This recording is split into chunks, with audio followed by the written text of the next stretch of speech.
তো বন্ধুরা, আজকে আমার স্যারের বাড়িতে পুজো আছে। আমাদের অফিসের সমস্ত স্টাফকে ইনভাইট করেছে। তো প্রতিদিন তো একদম ন্যাচারালি যাই বলতে পারো, একদমই সাজি না, শুধু চশমাটা পরি, জামাটা পরি। তো ভাবলাম স্যারের বাড়িতে পুজো, আজকে তাহলে একটু স্পেশাল ভাবে সাজা যাক। এই যে চুড়িদারটা পরেছে দেখতে পাচ্ছ, এটা অনেক পুরানো বলতে পারো, 4-5 বছর পুরানো। তো কেমন লাগছে আমাকে? ভালো লাগছে তো? আমি আয়নাকে দেখে বিশ্বাস করতে পারছি না, ভালোই লাগছে, একটু তো ভালো লাগছে। আর এই চুড়িগুলো বিশ্ব বাংলা গেট হস্তশিল্পের মেলা হয়েছিল না, ওখান থেকে কিনেছিলাম।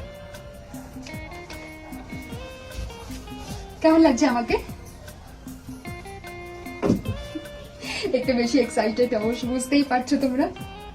কেমন লাগছে আমাকে অবশ্যই কমেন্ট করে জানাতে ভুলবে না। তো চলো যাওয়া যাক। হ্যালো এভরিওয়ান, তো সেরকম ভাবে প্রতি মাসে অমাবস্যায় পূর্ণিমাতে স্যারের বাড়িতে পুজো হয়, কোনো না কোনো গেস্ট ইনভাইটেড থাকেই। তো সেরকম ভাবে আজকের পূর্ণিমাতে আমাদের অফিসের সমস্ত স্টাফ স্যারের বাড়িতে ইনভাইটেড ছিলাম। তো গেলাম, সত্যি বলতে না, ওনার বাড়িতে প্রবেশ করার সাথে সাথে মনে হচ্ছিল একটা পজিটিভ এনার্জির মধ্যে যেন ঢুকে যাচ্ছি।